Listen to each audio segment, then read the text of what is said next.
Hello students, आप सबको RV Gurukul में फिर से स्वागत करता हूं। पिछली वीडियो में हम लोगों ने यहाँ तक बातें कर ली थी न्यूट्रिशन इन ह्यूमन बींग्स के बारे में। हम लोगों ने वहाँ पर देखा था 5 स्टेजेस में एनर्जी एब्जॉर्ब होता है, एनर्जी यूटिलाइज होता है और वेस्ट मटेरियल बाहर निकलते हैं। जो 5 स्टेजेस थे जैसे कि इंजेशन, यहाँ पर फूड पार्टिकल्स यानी फूड इनटेक करना मीन्स फूड लेना, जो हम लोग फूड खाते हैं that is called the ingestion. Digestion, जो ये फूड स्टोमक में जाते हैं वहाँ पर डाइजेस्ट होते हैं that is called the digestion. उसके बाद एब्जॉर्प्शन, एब्जॉर्प्शन में ये फूड के जो न्यूट्रिएंट्स होते हैं जैसे carbohydrate, proteins, fats, fatty acids, ये सभी क्या होते हैं, एब्जॉर्ब होते हैं। All nutrients are absorbed in the intestine, this is the absorption. उसके बाद हम लोगों ने बात किया था एसिमिलेशन के बारे में। एसिमिलेशन में क्या होता है, जो भी न्यूट्रिएंट्स यहाँ पर एब्जॉर्ब हुआ है वो हमारे बॉडी के थ्रू यूज होता है, एनर्जी वहां से निकलती है, दैट इज द एसिमिलेशन। उसके बाद जो वेस्ट मटेरियल बच जाते हैं after absorption of the nutrient, जो भी हमारे वेस्ट मटेरियल बच जाते हैं इंटेस्टाइन में, वो लार्ज इंटेस्टाइन में चले जाते हैं और लार्ज इंटेस्टाइन में वो इंड में रेक्टम में जाके स्टोर हो जाते हैं, फिर वहां से एनस के थ्रू आउट हो जाते हैं, that is called the ingestion. यानी वेस्ट मटेरियल का बाहर निकलना, that is called the ingestion. यहां तक हम लोगों ने पिछले वीडियो में बातें किया था। अब हम लोग ये सारे स्टेजेस बहुत ही डिटेल में अब पढ़ने वाले हैं। इंजेशन फर्स्ट स्टेज है जो हमारा इंजेशन, वो कैसे काम करता है देखिए। सबसे पहले चार्ट आप याद रखिएगा, ध्यान दीजिएगा कि चार्ट में सबसे पहले क्या होता है। सबसे पहले फूड को हम लोग माउथ में इनटेक करते हैं, माउथ में लेते हैं, ठीक है। तो फूड पार्टिकल को सबसे पहले कहां, माउथ में। सबसे पहला माउथ।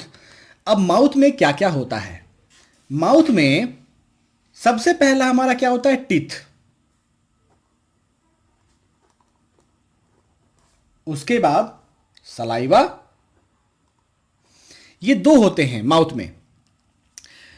अब ये दोनों का काम क्या है, अब ये जो हमारा टीथ है और ये सलाइवा क्या क्या काम करता है। सबसे पहले हम देखते हैं टीथ का काम क्या है।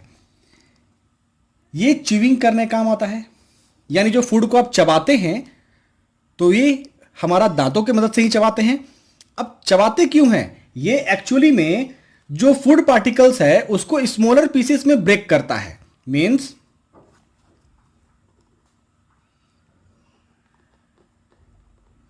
Breaks into smaller pieces. यानी जो फूड पार्टिकल्स है उसको स्मॉलर पीसेस में ब्रेक करता है। अब जो सलाइवा है वो क्या क्या काम करता है, जो ये सलाइवा होता है, सबसे पहले ये तो जान लीजिए कि जो सलाइवा है इसमें 99.5% वाटर होता है, ठीक है। उसके बाद 0.2% मिनरल होते हैं। उसके बाद 0.3% इसमें माइसिन और एंजाइम्स होते हैं। एंजाइम्स, अब यहां पर एंजाइम्स दो प्रकार के होते हैं। एक तो होता है हमारा सैप्टिलीन और दूसरा होता है हमारा amylase, that is called salivary amylase. क्योंकि ये सलाइवा में मौजूद है इसीलिए इसको हम लोग सैलिवरी एमिलेज बोलते हैं, ठीक है। अब ये जो है एंजाइम्स, ये क्या काम करते हैं, मींस सलाइवा जो है किस काम में आता है। सबसे पहला पार्ट कि ये जो सलाइवा है ये हमारे फूड पार्टिकल को सॉफ्ट बनाता है, स्लिपरी बनाता है, ताकि हम लोग उसको आसानी से निगल सके, ठीक है। तो इसका फंक्शन सबसे पहला क्या है, it helps to make food slippery.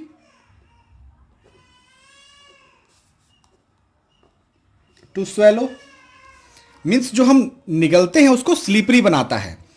उसके बाद ये क्या करता है, यहां पर जो आप इंजाइम देख रहे हैं, हम लोगों को यहां पर सिर्फ सेलेब्री एमिलेज के बारे में थोड़ा सा जानना है, क्योंकि ये जो एमिलेज है वो हमारे स्टार्च को ब्रेक डाउन करता है। मीन्स जो हम फूड खाते हैं उसमें पार्शियली डाइजेशन होता है स्टार्च का, ठीक है।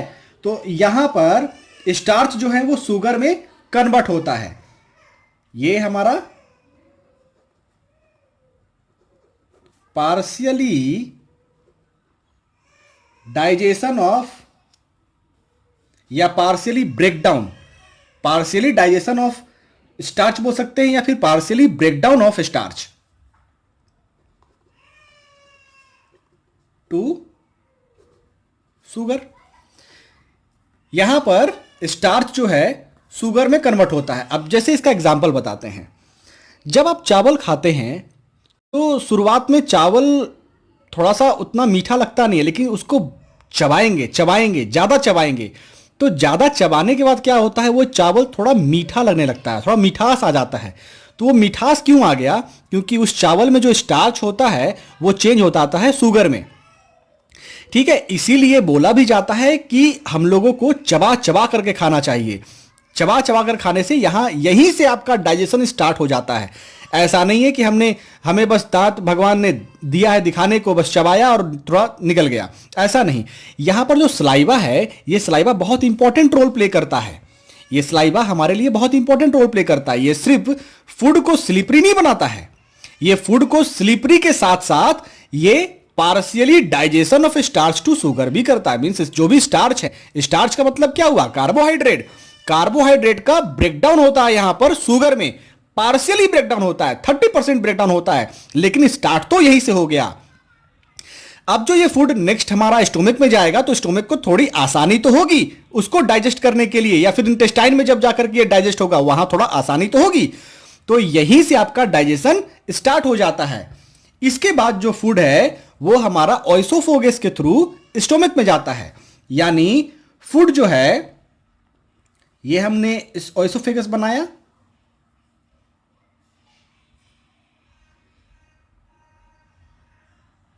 तो यहां से फूड पार्टिकल यूं होता हुआ जाता है इस तरह से, वेव की तरह। मींस अब यहां पे फूड पार्टिकल आया, ठीक है। तो अब जब फूड पार्टिकल यहां पर आता है तो यहां पर क्या होता है, कॉन्ट्रैक्शन, और यहां पर रिलैक्सेशन। मींस फूड पार्टिकल ऐसे ही स्लिपरी, मींस डायरेक्ट आकर के स्टोमक में नहीं गिर जाता है। यहां पर फूड पार्टिकल्स गट बनता है, और ये गट हम लोग बोलते हैं गट।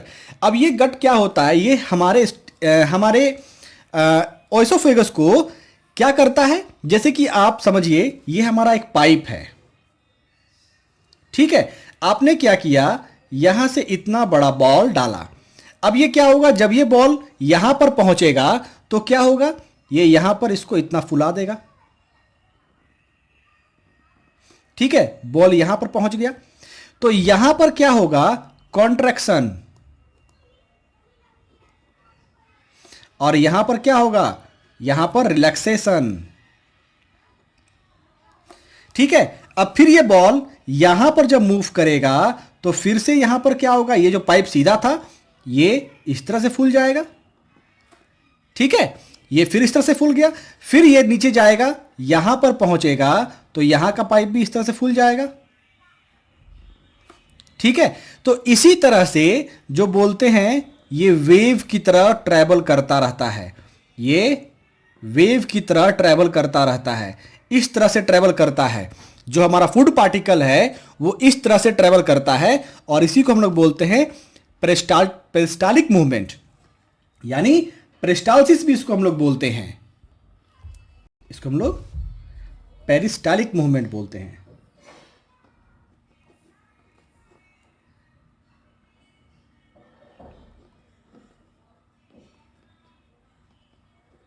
ठीक है, पेरिस्टाल्टिक मूवमेंट बोलते हैं इसको।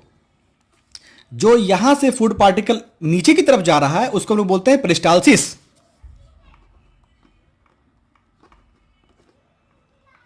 पेरिस्टालसिस, ठीक है। यानी फूड पार्टिकल्स हमारा माउथ से स्टोमक की तरफ जा रहा है तो उसको हम लोग बोलते हैं पेरिस्टालसिस।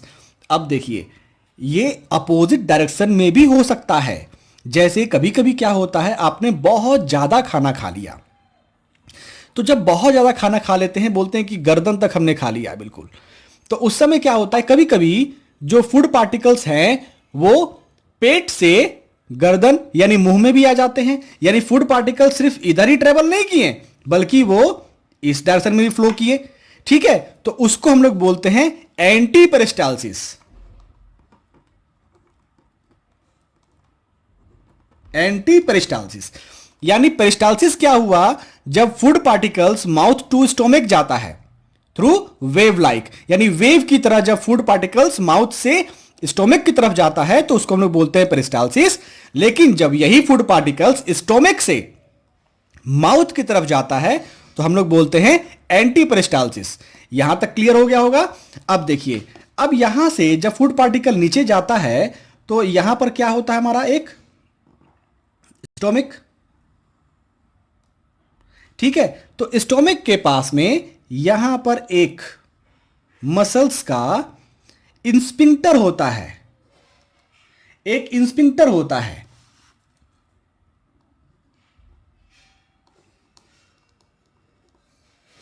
अब ये इंस्पिंक्टर क्यों होता है, क्या रीजन है यहां पर एक इंस्पिंक्टर होने का, यानी फूड पार्टिकल्स यहां से आया तो यहां पर एक इंस्पिंक्टर क्यों होता है। देखिए, बिल्कुल नॉर्मल सा एग्जांपल, जब आप अपने गाड़ी के टायर में जब हवा भरते हैं तो वहां पर एक क्या होता है, नोजल होता है। हवा को आप अंदर डालते हैं तो क्या हवा बाहर निकलता है, नहीं निकलता। क्यों, क्योंकि वो नोजल उसको ब्लॉक कर देता है। ठीक वही कंडीशन होता है जब फूड पार्टिकल्स यहां पर आ जाते हैं, यहां पर फूड पार्टिकल्स भर गया, तो अगर यहां पर ये इंस्पिंक्टर नहीं होता तो ये फूड पार्टिकल्स यहां भी जा सकता था, है कि नहीं, ये फूड पार्टिकल्स यहां भी जा सकता था। लेकिन ये एक इंस्पिंक्टर होता है जो कि इस फूड पार्टिकल्स को इसी में रखता है, यहां जाने नहीं देता है। और एक और इंस्पिंक्टर यहां पर भी होता है फूड पार्टिकल्स में, सॉरी स्टोमक में, यहां पर जो यहां पर जब इंटेस्टाइन में खुलता है तो यहां पर भी एक इंस्पिंक्टर होता है। यानी दो दो इंस्पिंक्टर हमारे स्टोमक में होते हैं, जो हमारा फूड पार्टिकल्स है, जो 3 से 4 घंटा तक हमारा फूड पार्टिकल्स यहां पर डाइजेस्ट होता रहेगा, या 2 से 3 घंटा, सॉरी। तो यहां पर क्या होता है, फूड पार्टिकल्स ना तो इधर जा सके और ना ही इधर जा सके, तो फूड पार्टिकल्स हमारे स्टोमक में ही बने रहें, इसीलिए दो इंस्पिंक्टर होना बहुत जरूरी होता है। ये यहां पर जो इंस्पिंक्टर होता है ये इंटेस्टाइन में जाने से रोकता है, और यहां पर जो इंस्पिंक्टर होता है ये ऊपर जाने से रोकता है। ठीक है, तो इंस्पिंक्टर बहुत ज्यादा इंपॉर्टेंट होता है। अभी और भी आगे चलेंगे तो वहां पर भी इंस्पिंक्टर मिलेगा, वहां पर भी आप लोगों को बताएंगे। अब जो फूड पार्टिकल्स है हमारा स्टोमक में गया, हमने स्लाइवा देख लिया, स्लाइवा से हमारा फूड पार्टिकल्स ओएसोफेगस से होता हुआ, ये हमारा ओएसोफेगस है, ओएसोफेगस से होता हुआ हमारा स्टोमक में चला गया थ्रू इंस्पिंक्टर। इंस्पिंक्टर यहां पर है, यहां पर स्टोमक पे चला गया। अब स्टोमक में क्या क्या होता है, सो देखिए,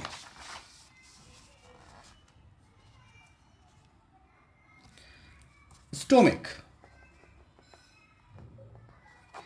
अब स्टोमक में जो स्टोमक के वॉल्स होते हैं ना, वॉल्स में बहुत सारे ग्लैंड्स होते हैं, that are called the gastric glands. Walls में क्या होते हैं, gastric glands.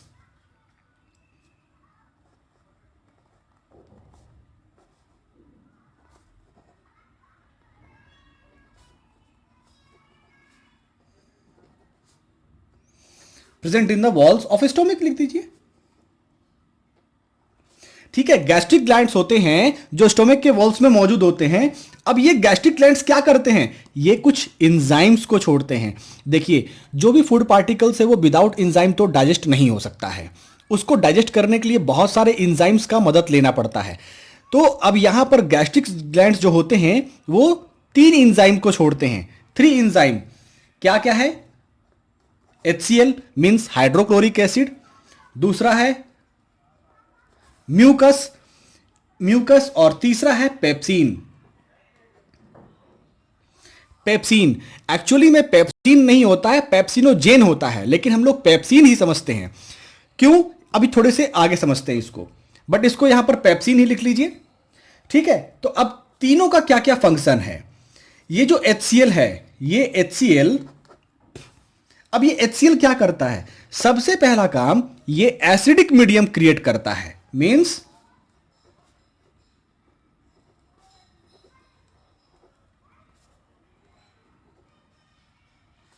It creates acidic medium. अब ये एसिडिक मीडियम क्रिएट क्यों करता है भाई? यानी जो हम भोजन करते हैं उस भोजन में हो सकता है कि बहुत सारे बैक्टीरियाज, बहुत सारे पैथोजेंस हो, तो वो HCl के द्वारा मारे भी जाते हैं। मींस जो हमारे पेट में एसिड क्रिएट हो रहा है ये क्या करता है? ये बैक्टीरियाज को किल भी करता है। मींस यहां पर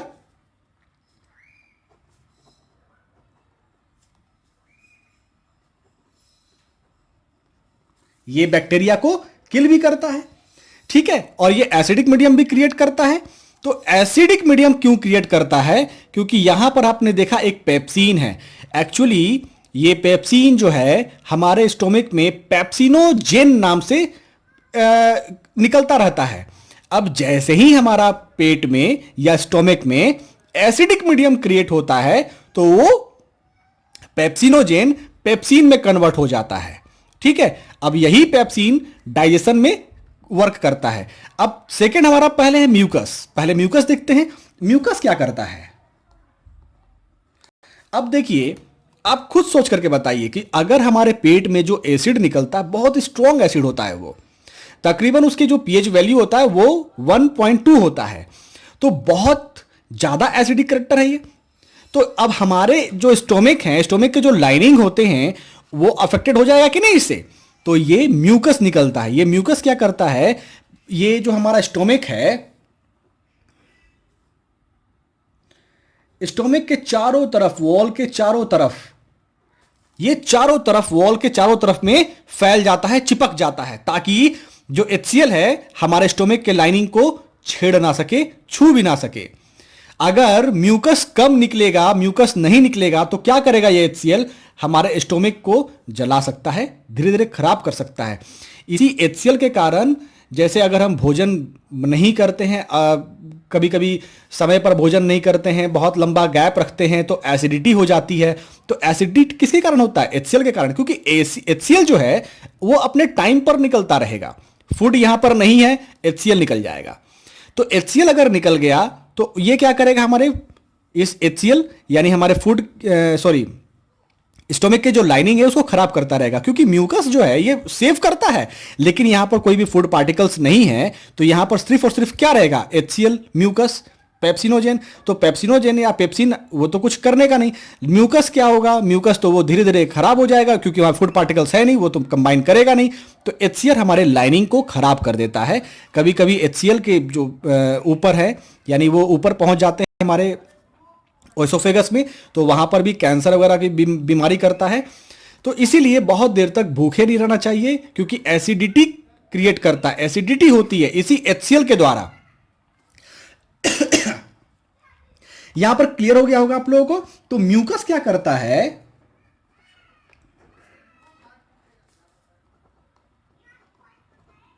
it protects the inner lining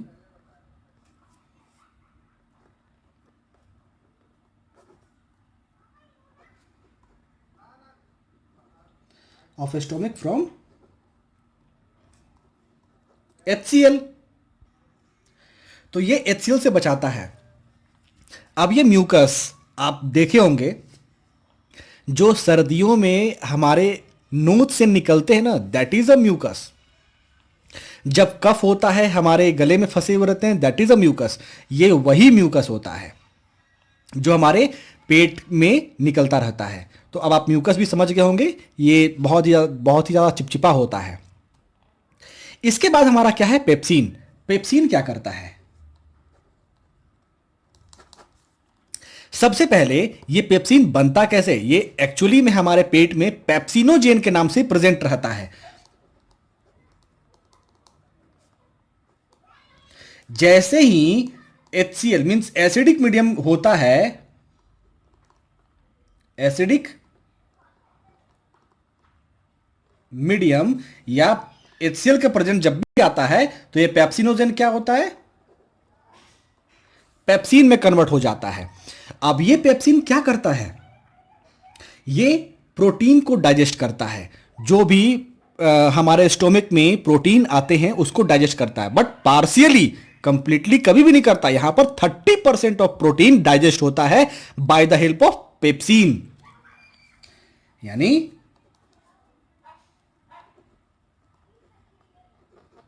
partially digest the protein. Approx बोल सकते हैं, अप्रॉक्स 30% ऑफ प्रोटीन, यानी 30% ऑफ प्रोटीन यहां पर डाइजेस्ट होते हैं। तो ये हमारे स्टोमिक के हो गए कंप्लीट। अब स्टोमिक में देख रहे होंगे कि गैस्ट्रिक ग्लैंड्स होते हैं जो कि HCl, म्यूकस और पेप्सिन को रिलीज करते हैं। HCl का भी हमने वर्क देख लिया कि एफसीएन क्या करता है। HCl हमारा एसिडिक मीडियम क्रिएट करता है जो कि बैक्टीरिया को मारता है। और एसिडिक मीडियम क्यों क्रिएट करता है? ताकि यहां पर जो पेप्सिन है, जो पेप्सिनोजेन होते हैं, वो पेप्सिनोजेन पेप्सिन कन्वर्ट हो जाए ताकि वहां पर पार्शियली डाइजेशन ऑफ प्रोटीन हो।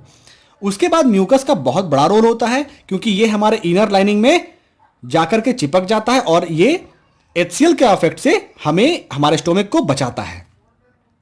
ठीक है, इसके बाद जो फूड है, यहां पर जो फूड का जो कंप्लीट काम हुआ, यहां से जो फूड पार्टिकल है वो बन जाता है चाइम। अब यहां पर फूड पार्टिकल्स नहीं कहलाता, अब यहां पर बन जाता है चाइम। मींस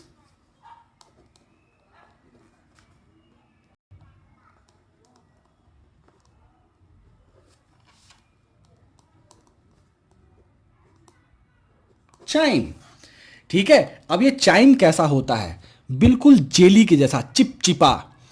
एक जैसे आपने जेली देखा होगा, गीला सा बिल्कुल जेली, तो वैसा ही ये फूड पार्टिकल्स बन जाता है, बिल्कुल चिपचिपा। अब चाइम जो है ये हमारा जाता है स्मॉल इंटेस्टाइन में। अब यहां पर भी हमने बताया था पीछे कि एक स्फिंक्टर होता है। ठीक है, यहां पर देखिए, अब यहां पे फूड का काम हो गया। अब यहां पे एक स्फिंक्टर होता है, अब यहां पे ये खुलेगा। अब ये कैसे खुलता है? क्योंकि जब ये फूड पार्टिकल बहुत ही चिपचिपा हो जाता है तब यहां से स्लाइटली ग्लाइड करता है और ये चला जाता है हमारा स्मॉल इंटेस्टाइन में। अब काम होता है हमारा स्मॉल इंटेस्टाइन का। अब यहां पर स्मॉल इंटेस्टाइन, अब जो स्मॉल इंटेस्टाइन है ये भी 3 पार्ट में बटे हुए होते हैं।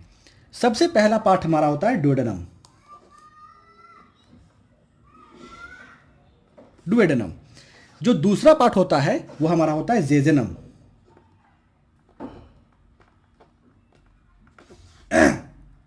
और जो तीसरा पार्ट होता है वो है इलियम।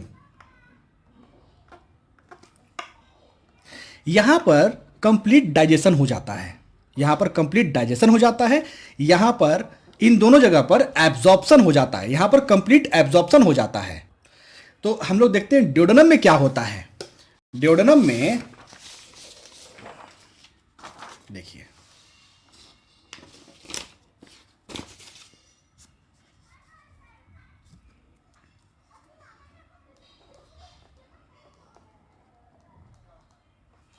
अब ड्यूडेनम में बहुत सारे एंजाइम्स आते हैं। यहां पर कंप्लीट डाइजेशन होता है, यहां पर बहुत सारे एंजाइम्स आते हैं। अब ये एंजाइम्स कहां कहां से आते हैं? सबसे पहला एंजाइम आता है लीवर से, पेनक्रियास से, और स्मॉल इंटेस्टाइन भी बहुत सारा एंजाइम्स प्रोड्यूस करता रहता है। बहुत सारे एंजाइम्स प्रोड्यूस होते हैं, लेकिन हम लोग यहां पर बहुत ही कम एंजाइम के बारे में पढ़ने वाले हैं क्योंकि यहां पर इतने सारे एंजाइम्स होते हैं। हम लोगों को वो क्लास 11th और 12th में पढ़ना है। यहां पर बहुत लिमिटेड एंजाइम्स के बारे में हम लोगों को जानना है और उसके लिमिटेड फंक्शंस के बारे में जानना है। तो हम लोग यहां पर लिमिटेड फंक्शंस ही देखेंगे। तो ड्यूडेनम में लीवर एक एंजाइम छोड़ता है, that is called the bile juice. और पेनक्रियास जो कि एक एंजाइम छोड़ता है, that is called the pancreatic juice. और इंटेस्टाइन से भी बहुत सारे एंजाइम्स आते रहते हैं, जैसे कि एग्जांपल में इंटेरोकिनेस, ये भी हम लोग देखेंगे। बट यहां पर intestinal juices from the intestine,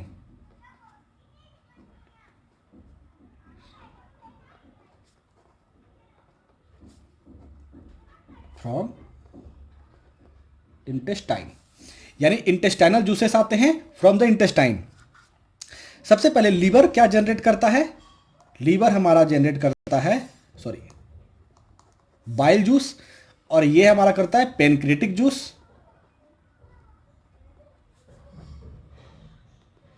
और ये हमें अभी यहां पर एक ही पढ़ना है, that is called the enterokinase. That is called इंटेरोकिनेस।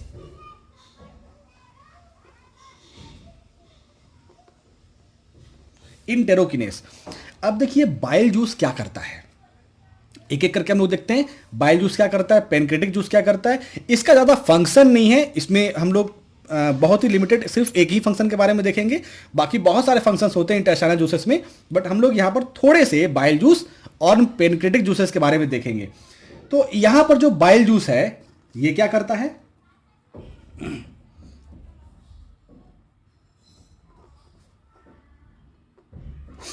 जो हमारे फूड पार्टिकल में फैट्स होते हैं, जो हमारे फूड पार्टिकल्स में फैट्स होते हैं उसको वो इमल्सिफाइड करता है, इमल्सिफिकेशन ऑफ फैट्स करता है। इमल्सिफिकेशन क्या होता है? इमल्सिफिकेशन जैसे कि आप समझ सकते हैं, जब आप एक बाल्टी में, एक बकेट में पानी डालते हैं और उसके अंदर में सर्फ डालते हैं, जब सर्फ डाल के आप हाथ को बिल्कुल यूं करेंगे तो झाग निकलता है, तो झाग निकलता है, दैट इज कॉल्ड इमल्सिफिकेशन। उसी तरह से यहां पर फैट्स का इमल्सिफिकेशन करता है। अब ये इमल्सिफिकेशन करता क्यों है, क्या जरूरी है उसको इमल्सिफिकेशन करना? एक्चुअली में जो एंजाइम्स हैं वो प्रॉपर फंक्शन कर सके। यहां पर क्या होता है कि जो फैट्स के जो ग्लोबल्स होते हैं, बबल्स होते हैं, वो काफी ज्यादा बड़े बड़े होते हैं, वो एंजाइम्स को वर्क करने नहीं देते। तो इमल्सिफिकेशन में क्या होता है, उसके जो ग्लोबल्स होते हैं काफी स्मॉल स्मॉल हो जाते हैं, उसके बाद पूरे अच्छे से वो वर्क करते हैं। इसीलिए इमल्सिफिकेशन बहुत इंपॉर्टेंट हो जाता है। तो यहां पर ये क्या कर रहा है,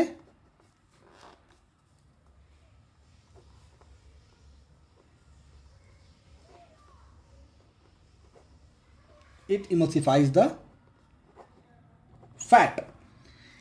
यहां पर हम लोग सिर्फ एक ही चीज के बारे में देखेंगे कि ये जो है इमल्सिफाइज करता है फैट, यानी फैट को इमल्सिफिकेशन करता है। अच्छा, एक और चीज, ये जो बाइल जूस है ना, ये सिर्फ लीवर से ही नहीं आता है, एक्चुअली ये गॉल ब्लैडर से भी आता है।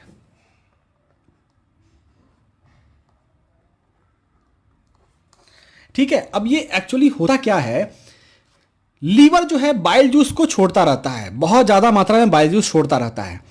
जितने बाइल जूस यहां ड्यूडेनम में, इंटेस्टाइन में यूज्ड अप होते हैं वो तो यूज्ड अप हो गए, लेकिन जो बच गए वो गोल ब्लैडर में आकर के स्टोर हो जाते हैं। ठीक है, तो गोल ब्लैडर में वो बाइल जूस आके स्टोर होते हैं। अब यहां पर जब फिर से इमल्सिफिकेशन करना हो तो यहां से लीवर से भी आते हैं और गोल ब्लैडर से भी आते हैं, मींस दोनों जगह से बाइल जूस आता है। गोल ब्लैडर कोई भी बाइल जूस प्रोड्यूस नहीं करता है, उसके पास कोई प्रोडक्शन नहीं होता है, बट वहां पर सिर्फ वो स्टोर करता है, बाइल जूस को स्टोर करता है। अब देखिए बाइल जूस के बारे में हमें सिर्फ यहां पर एक ही चीज पढ़नी है, वैसे फंक्शन इसका बहुत है, बट हमें यहां पर एक ही चीज पढ़नी है। उसके बाद हमारा आता है पेनक्रिएटिक जूसेस। अब पेनक्रिएटिक जूसेस कहां से आता है, पेनक्रियाज से। अब पेनक्रिएटिक जूसेस में बहुत फंक्शंस होते हैं, जैसे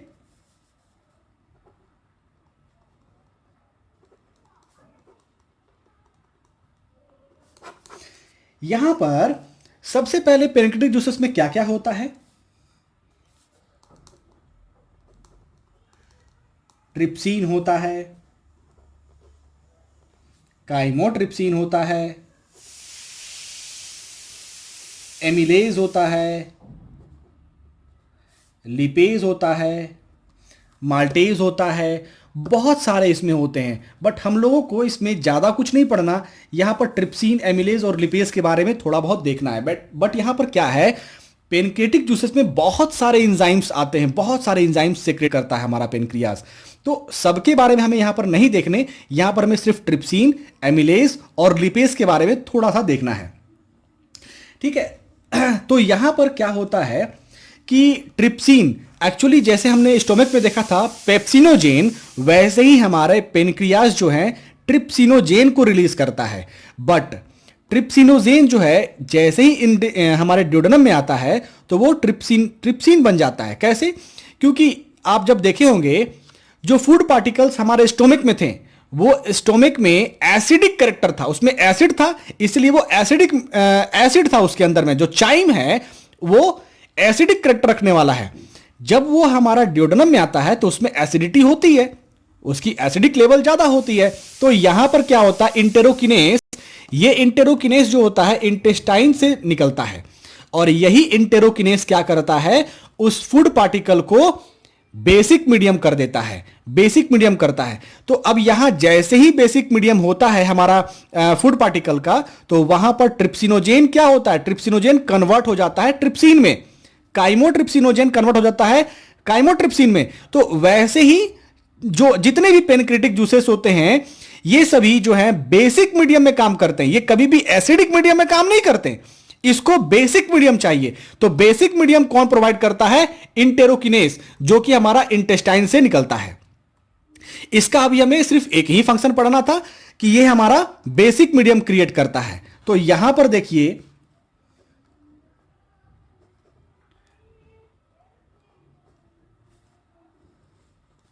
यहां पर इंटेरोकिनेस के प्रेजेंस में या बेसिक मीडियम लिख सकते हैं, ट्रिप्सिनोजेन ट्रिप्सिन में कन्वर्ट हो जाता है। अब यहां पर जो फंक्शन है ना, हम लोग फंक्शन देखते हैं कैसे कैसे फंक्शन करता है। अब ये जो ट्रिप्सिन होता है ना, ये ट्रिप्सिन जो है कंप्लीट मींस प्रोटीन का कंप्लीटली डाइजेस्ट करता है, प्रोटीन को ब्रेक डाउन करता है एमिनो एसिड में। यानी प्रोटीन जो है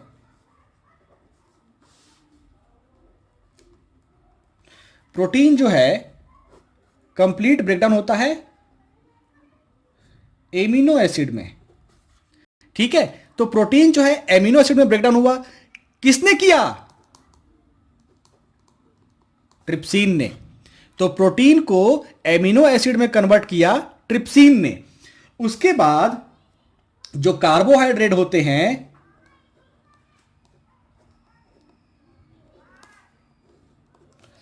उसको कन्वर्ट हो जाता है वो ग्लूकोज में, और ये करते हैं हमारे एमिलेज। ठीक है, हालांकि एमिलेज जो हमारा कार्बोहाइड्रेट है वो डायरेक्ट ग्लूकोज में नहीं होता है, वो स्टार्च में होता है, फिर जाकर के वो हमारा ग्लूकोज सुक्रोज फ्रुक्टोज में टूटता है। बट हमें यहां पर अभी इतना ही देखना है कि एमिलेज की प्रेजेंस में कार्बोहाइड्रेट ग्लूकोज में ब्रेक हो जाता है। यानी हमने अभी देखा कि डिओडन में कंप्लीट डाइजेशन होता है, कंप्लीट डाइजेशन। तो कंप्लीट डाइजेशन में प्रोटीन ब्रेकडाउन हो गया एमिनो एसिड में, कार्बोहाइड्रेट ब्रेक हो गया हमारा ग्लूकोज में bye the help of amylase. ये एमिलेज एंजाइम है जो कि हमारा कार्बोहाइड्रेट को ग्लूकोज में कन्वर्ट कर दिया। अब जो फैट्स, जो हमारा इमल्सिफिकेशन ऑफ फैट्स हुआ था वो क्या होगा,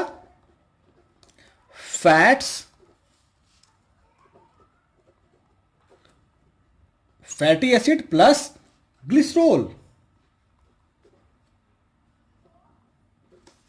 में, और ये कौन करता है, दैट इज द लिपेज।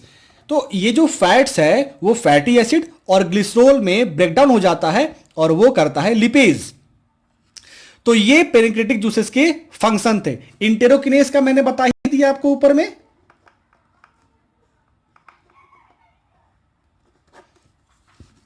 ये क्या करता है, इट प्रोवाइड्स या इट क्रिएट्स बेसिक मीडियम। ठीक है, अभी हमें इसके बारे में एक ही चीज जानना है, इंटेरोकिनेस इट क्रिएट्स बेसिक मीडियम, ये सिर्फ बेसिक मीडियम क्रिएट करता है। तो ये जो है कुछ फंक्शन है जो आपको देखने हैं। डिओडोनम के अंदर ये सारे फंक्शंस होते हैं। ठीक है, तो ये सारे डिओडोनम के अंदर होते हैं। यहां पर कंप्लीट डाइजेशन हो जाता है हमारा फूड का। अब जो डाइजेस्टेड फूड है वो कहां जाएगा, अब आगे की ओर बढ़ेगा, जेजनम में जाएगा, इलियम में जाएगा। अब जेजनम में जब ये बढ़ता है आगे, तो यहां पर क्या होता है, कंप्लीट एब्जॉर्प्शन। जेजनम में कंप्लीट एब्जॉर्प्शन होता है। अब जेजनम में या बोल सकते हैं इंटेस्टाइन में बहुत सारे विली मौजूद होते हैं। ये विली जो है यही आपके क्या करते हैं, एब्जॉर्ब करते हैं। ये जो विली होते हैं ये सारे फूड पार्टिकल को क्या करते हैं, एब्जॉर्ब करते हैं। ठीक है, अब यहां पर हम लिख सकते हैं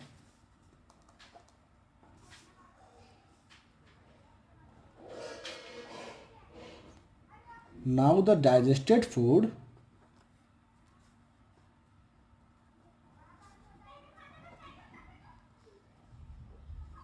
moves downward to jejunum and ileum. And there are lots of villi present. अब वहां पर बहुत सारे विलाई होते हैं। अब ये विलाई क्या करते हैं या फिर विली क्या करते हैं, ये एब्जॉर्ब करते हैं। ये बहुत ज्यादा मात्रा में होता है। जैसे कि आप देख रहे हैं कि ये जो रोए होते हैं जैसे बाल हैं, उसी तरह से विली भी होते हैं। फिंगर लाइक स्ट्रक्चर होते हैं, ये फिंगर लाइक स्ट्रक्चर हैं और ये हमारा क्या करता है, एब्जॉर्ब करता है। जैसे देखिए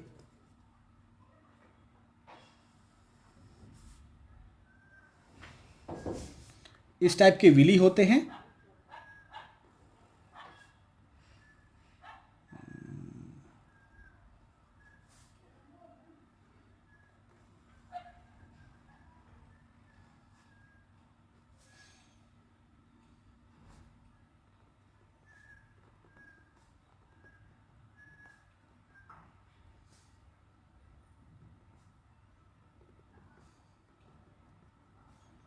फिंगर लाइक स्ट्रक्चर, ये हमारे बिली हैं।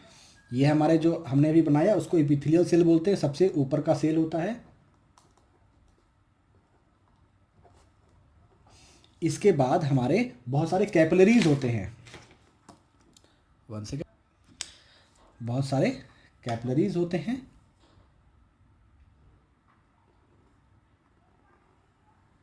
इस तरह से, और यहाँ पर, और यहाँ पर बहुत सारे बोल सकते हैं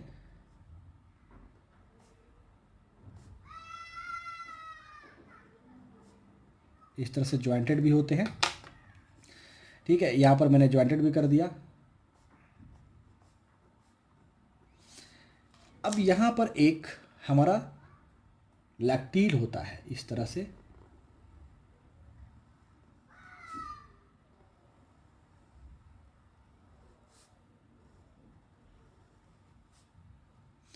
ठीक है, अब देखिए होता क्या है, फूड पार्टिकल्स यहाँ से ट्रैवल करके आते रहते हैं। फूड पार्टिकल्स जो है इधर से ट्रैवल करके आ रहे हैं इस साइड से। अब ये जब इससे टकराता है तो टकराने के बाद ये क्या होता है, घसते घसते मीन्स टच होते होते इधर से निकलता है। तो तब तक की जो न्यूट्रिएंट्स होते हैं ये धीरे धीरे करके अंदर एब्जॉर्ब होते हैं। ये जो कैपिलरीज है, ये कैपिलरीज सारे न्यूट्रिएंट्स को एब्जॉर्ब करके ब्लड के थ्रू ले जाती है। ये जो कैपिलरीज देख रहे हैं, ये सारे कैपिलरीज क्या करते हैं, ये सारे जो कैपिलरीज देख रहे हैं, ये कैपिलरीज क्या करते हैं, ये एब्जॉर्ब करते हैं न्यूट्रिशन को। यानी जो भी न्यूट्रिएंट्स उसमें मौजूद होता है ये सारे के सारे न्यूट्रिएंट्स को एब्जॉर्ब कर लेते हैं, except fatty acid and glycerol को। फैटी एसिड और ग्लिसरॉल को एब्जॉर्ब नहीं कर पाते क्योंकि उसके जो मॉलिक्यूल्स होते हैं ना बड़े बड़े होते हैं, तो ये बहुत छोटे होते हैं, तो वो उसको एब्जॉर्ब नहीं कर पाते हैं। तो जितने भी फूड पार्टिकल्स यहां से पास होते हैं ये सारे के सारे न्यूट्रिएंट्स एब्जॉर्ब कर देते हैं एक्सेप्ट फैटी एसिड और ग्लिसरॉल को। तो फैटी एसिड और ग्लिसरॉल कहां एब्जॉर्ब होता है, ये जो आप देख रहे हैं लैक्टील, ये लैक्टील जो है ये उसको एब्जॉर्ब करता है। ये काफी बड़े में होते हैं, इसे हम लोग बोलते हैं लैक्टील। इसको लिम्फ वेसल भी बोलते हैं।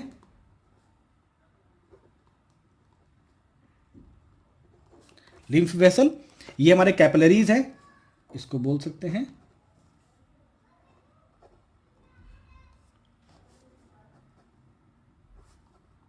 Capillary bed. ये हमारे लिम्फ हैं, ये भी जो देख रहे हैं आप, ये भी हमारे लिम्फ वेसल हैं।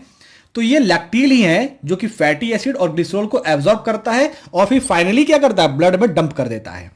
ठीक है, क्योंकि यहां पर जो कैपिलरीज होते हैं काफी स्मॉल होते हैं, काफी पतले पतले होते हैं, तो वो फैटी एसिड और ग्लिसरॉल को एब्जॉर्ब नहीं कर सकता है, इसलिए हमारा ये जो लैक्टील है उसको एब्जॉर्ब करता है। यहां पर विलाई आपने समझ गए होंगे कि विलाई क्या काम करता है और कैसे काम करता है। इसके बाद हमारा जो फूड पार्टिकल्स है वो फूड पार्टिकल्स लार्ज इंटेस्टाइन में जाता है। अब लार्ज इंटेस्टाइन में कैसे जाएगा देखिए,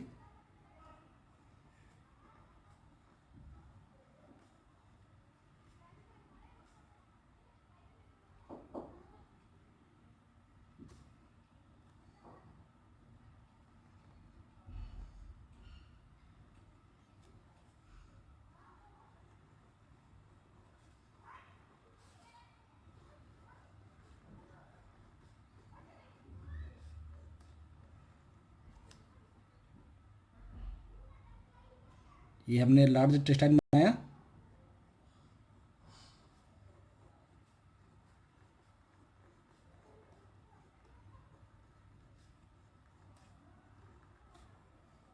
ठीक है।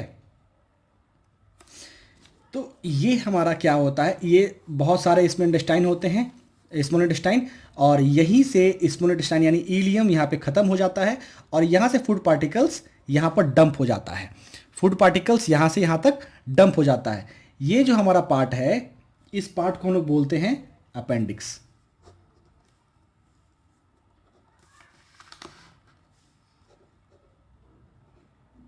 ये पार्ट हमारा अपेंडिक्स होता है, इसको हम लोग बोलते हैं कैकम। यहां पर कैकम, इसको हम लोग बोलते हैं असेंडिंग कॉलोन, इसको हम लोग बोलते हैं ट्रांसवर्स कॉलोन, इसको हम लोग बोलते हैं डिसेंडिंग कॉलोन, और इसको हम लोग बोलते हैं रेक्टम, इसको हम लोग बोलते हैं एनस। इसको हम लोग बोलते हैं असेंडिंग कॉलोन, इसको हम लोग बोलते हैं ट्रांसवर्स कॉलोन,